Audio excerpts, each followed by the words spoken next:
છોકરા છોકરા એમાં ગામડાના છોકરા તમે જો અમે ભણતા ને અમે હું ભણતો બોલો આશ્ચર્ય લાગે ને હા પણ ભણતો 9 પાસ. બાપુ એકવાર કથામાં બોલેલા, હું નાનો હતો ને મેં સાંભળેલું કે 9 નો આંક પૂર્ણાંક છે. તેદુનું મગજમાં લઈ લીધું 9 એટલે 9, 10 એટલે બસ. બોલો એવું ભણ્યો ને. હું પહેલા ધોરણમાં 2 વર્ષ ભણ્યો. એ 2 વર્ષમાં 4 એકડા કૌશિકભાઈ હું શીખી ગયો હતો. જીતુભાઈ હકીકત બોલો. આ વડીલો બેઠા એને ખબર હશે બધા આપણે એક 4 વર્ષ એકડામાં 1 વર્ષ કાઢેલા છે. હું કામ ઓછું ભણ્યા પણ ઘૂંટી ઘૂંટીને ભણ્યા. આના જેટલા મહાન થયા છે ને મોટા માણસો એ અહીંયા હાથ રાખીને પૂછે એના સાહેબે એકવાર એને કૃપા ગુણ આપ્યા દેશે. કૃપા ગુણ વગરનો માણસ કોઈ દી આગળ ન આવે. અને જે 99% લાવેલા છોકરા છે એને ગામના ટકા કર્યા છે. કારણ કે બુદ્ધિ વધારે. એ બીજાને ગાળિયા નાખીએ કે અમારો ભૂરાના લગ્ન પછી અમે બેઠા ને એક દી તે એક ભાઈ આવતા હતા એટલે ભૂરાએ કીધું એને બાપાને, બાપા કોણ આવે? કે બેટા આપણે તારા લગ્નમાં જે મીઠાઈ લાવ્યા હતા ને બધી સ્વીટ એ શેઠ ઉઘરાણી આવે. ઉઘરાણી આવે કે હા બેટા તારા ઘરમાં રાણી આવે, વરના બાપને ઘરે ઉઘરાણી આવે. મોટામાં મોટી રાણી હોય તો ઈ છે બેટા. એ કે ઉઘરાણીને ન આવવા દેવી હોય તો તો ઊંઘી જવાનું.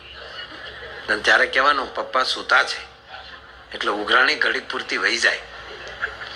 પપ્પા આજે ઉઘરાણીને જવા દેવી નથી, આવી છે તો પોંખી લેવી છે. કે કઈ રીતે? કેટલા દેવાના છે પપ્પા? કે આપણે 35,000 દેવાના છે. 35 હામાં ન લઉં તો તમારો ભૂરિયો નહીં. અરે બેટા હું એની પાસે કાયદેસર બિલ છે, આપણે લાવ્યા છે, સમજાઈ ગયેલું છે, દેવાના છે 35,000. ચા પાઈ ગયો પછી હું પૂછું એટલે તમારે એનો પરિચય આપવાનો, બાકી મારી ઉપર છોડો. જો બુદ્ધિઓ છે બીજાને ક્ષેત્રીય કે બુદ્ધિમાં કોઈ દી ત્યાગ ન હોય. બુદ્ધિ હંમેશા લેવાની જ વાત કરતી હોય. ત્યાગ ક્યાં હોય? દિલમાં. પ્રેમાળ માણસ જે હશે એમ કે કાંઈ વાંધો નહીં, જેટલું થાય એટલું આપો, બાકી આપણે કામ કરવાનું છે. આ દાતાઓ જેટલા છે ને એ કહેવાય કે બુદ્ધિ વાળા માણસો છે જ નહીં, એ કેવલ દિલ વાળા માણસો છે. કારણ કે પીડા, વેદના અને દર્દ. હમણાં બાપુભાઈ બેઠો ત્યારે મને આ શબ્દ યાદ આવ્યો. હમણાં 2 દી પહેલા જ વાત થઈ. માણસમાં પીડા હોય છે, વેદના હોય છે અને દર્દ હોય છે. કોઈ પીડિત માણસ હોય એ મગજથી પીડાતો હોય. પીડા છે એ મગજમાં હોય છે, માનસિક પીડા. છોકરા નથી માનતા, આવી બીમારી છે ઘરમાં, ધંધો નથી ચાલતો, એને પીડા કહેવાય. એ મગજમાં હોય. દર્દ હોય દિલમાં હોય કે ઓહો મારો સમાજ, મારું ગામ. જે દર્દ થાય ને એ દાતાર બનતો હોય છે. પીડા થતી હોય બીજાને પાડી દેતો હોય. પણ ત્રીજું બધાને વધેવું એ છે વેદના. એ હૃદય અને કાળજી 2 જગ્યાએ ટચ થતી જતી. હાય હાય આ ન કરું ત્યાં સુધી તો મને સહેન નહીં પડે. આની વચ્ચે જીવનારો માણસ. પણ બુદ્ધિ તો બુદ્ધિથી જ બીજાને ક્ષેત્રીય કે જીતવા માટે તો દિલ જ જોવે. અને હવે તો આ બુદ્ધિ વાળો સમય આવી ગયો સાહેબ. સંબંધ જોઈને થાય. આપણે હજી તો આપણે મારા સમયમાં તો હતું જ નહીં કઈ. અમારે ગામડામાં હજી નથી, વડીલો જ સંબંધ કરે હજી. હવે તો બધે પાછું જોવાનું શરૂ થઈ ગયું છે ને. આ જોઈને સંબંધ કરવાનું ચાલુ છે ને પછી બ્યુટી પાર્લર આવ્યા. બ્યુટી પાર્લર પેલા નહોતા. આ બ્યુટી પાર્લર એટલે છેતરવાની દુકાન. ન હોય એવા કરી દે. જોજો ઘણાની ગાડી ફ્રન્ટી હોય પણ ફરારીની ટીકડી લગાડી હોય. આ માણસો મને ન ગમે. તમે નથી એની કરતા વિશેષ દેખાવું છું. ગામને ખબર છે ફ્રન્ટી જ છે, પણ એક ફ્રન્ટીની હરાજી થતી હતી. 20 વર્ષ જૂનું મોડલ. હવે 20 વર્ષ જૂનું મોડલ ફ્રન્ટી હોય તો કેટલા ગણાય? 20-25 હજાર હાલો ને. પણ સીધી લાખ થી બોલી ચાલુ થઈ હરાજીમાં.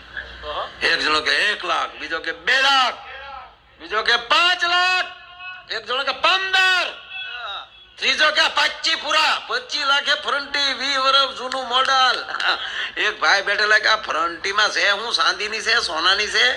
કાંઈ નથી કે એની પતરાની જ છે, અને 15 વાર તો ફટકાણેલી છે. ઓ તોય 15 વાર એક્સિડન્ટ ખાઈ ગયેલી છે. એના 25 ઘાત. પણ એની ખાસિયત એ છે 15 વાર ભાઈ બચી ગયા છે, બેન ગુજરી ગયા છે. ઓલો ડાયરેક્ટ બોલ્યો 51. આને બુદ્ધિયું કહેવાય સાહેબ, આને દર્દ ન કહેવાય, આને વાયડાઈ કહેવાય. 51 માં ફ્રન્ટી લઈને વહી ગયો. ઘરે ગયો તા બેન ને ખબર પડી ઓલો ફ્રન્ટી લઈને આવે. બેન અગાઉ રિહામણે વહી ગયા. પછી સમાધાન હાટું ગયા કે તમે આવો ગમે એમ કરીને. કે એક જ રસ્તો, ફ્રન્ટી વેચી નાખો તો.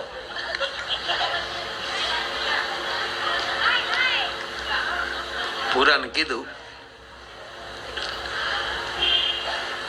ચા પાય. પછી ભૂરાએ કીધું કે પપ્પા મહેમાન કોણ છે? બાપુજી કે મહેમાન બેટા કોઈ નથી, આપણા શેઠ છે. જે તારા લગ્નમાં આપણે ગુલાબ જાંબુ ને રબડી ને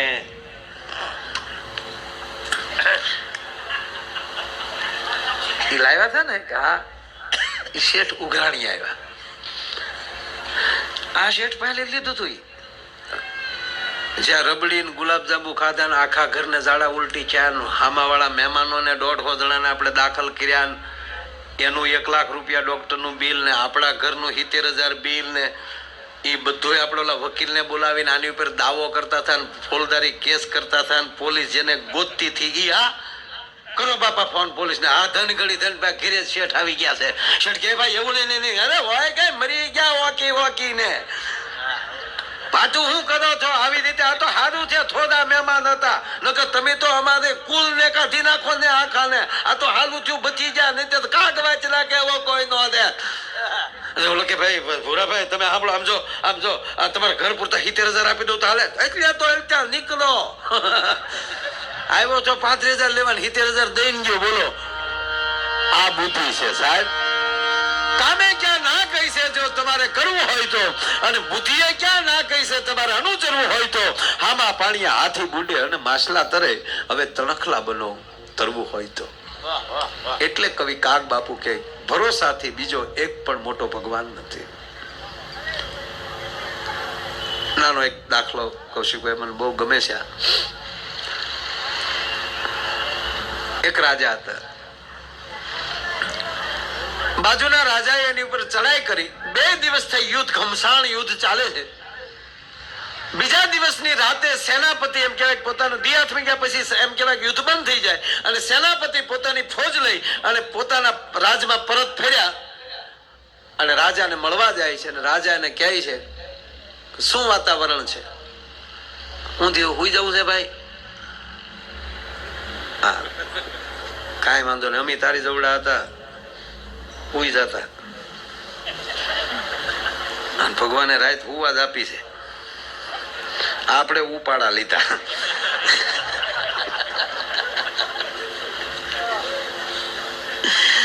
ખરેખર એમ થાય કે રાત નો તો હું થાતે, ધંધા કરી કરીને તૂટી જાતો, દી હાથમાં તો હુઈ ને. પણ મારો નાથ કેવો દયાળુ છે. અને કહેવાય ગયો સાહેબ એક જ ભારત દેશ એવો છે કે એમાં શિયાળો ઉનાળો ચોમાસું સરખી સિઝન છે. નકર લંકા ક્યાં આગી છે ભારત થી? પણ જ્યાં તમે એનો ઈ દરિયો ટપો તો ત્યાં સિઝન જેવું છે જ નહીં. ન્યાય પડખે લંકા અડી ગયેલી છે ને. હમણાં બાપુ ને બેઠા ને તો મને એક વિચાર આવ્યો. મને આના ઘેલ હાગરા વિચારે કરે આવે આ તો સારો વિચાર હતો. મને ઘણી વાર એમ થાય કે આ લાઈટમાં એવું હું છે, હાલની હોલ્ડરમાં આંગળી નાખું, ન નાખું, પછી હું માનીએ જાઉં, એમ પાછું અઝડ નહીં, હું જૈન આહિર છું.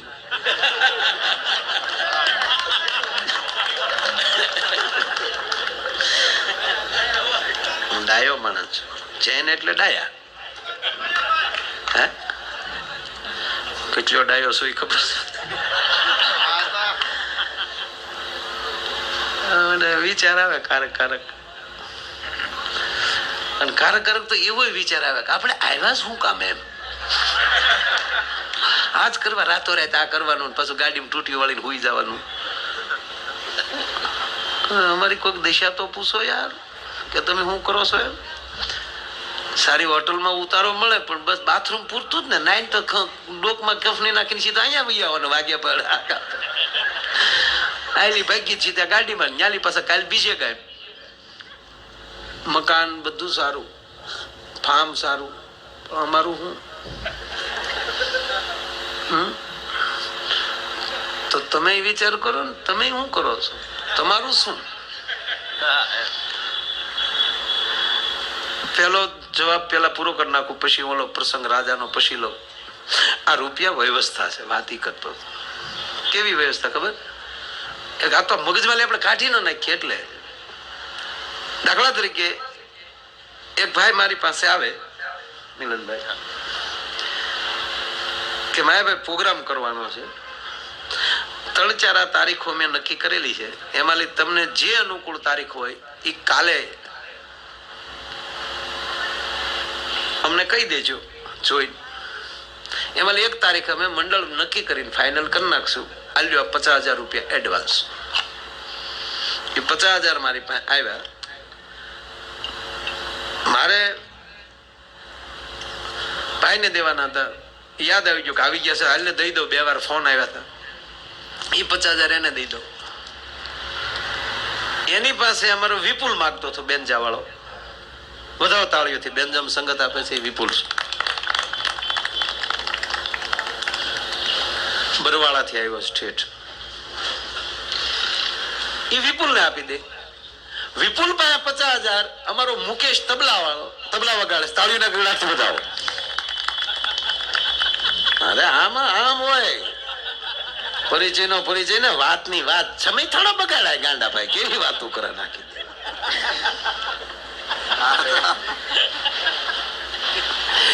એ 50,000 રૂપિયા સાંભળજો, બહુ સરસ વાત છે આ. મેં આપ્યા ભાઈને, અમારા બેન માગવાનું પૂરું થયું, વ્યવહાર 0 વ્યવસ્થાના રૂપમાં. એને અહીંયા આપી દીધા, એનો વ્યવહાર પૂરો. એને મુકેશને આપ્યા, એનો વહીવટ પૂરો. એને બાજુમાં બેઠેલ કીર્તિ બારોટ, આથી નાનો, બહુ સારું ગાય છે. આજ નહીં ગાય કારણ કે આજ વાસડો છે.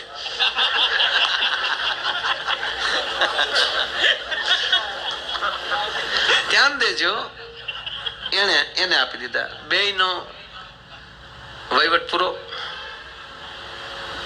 50 લાખ, 1.5 લાખ, 2 લાખ, 2.5 લાખ. એને ભૂપત મેર મંજીરાનો માણીગર, અમારું ભાવનગર નું ઘરેણું, તાળીઓથી વધાવો, એને આપી દીધા. કેટલા થયા? 3 લાખ પૂરા. શું માઇક ના નામ છે ભાઈ? SM. તમારું નામ?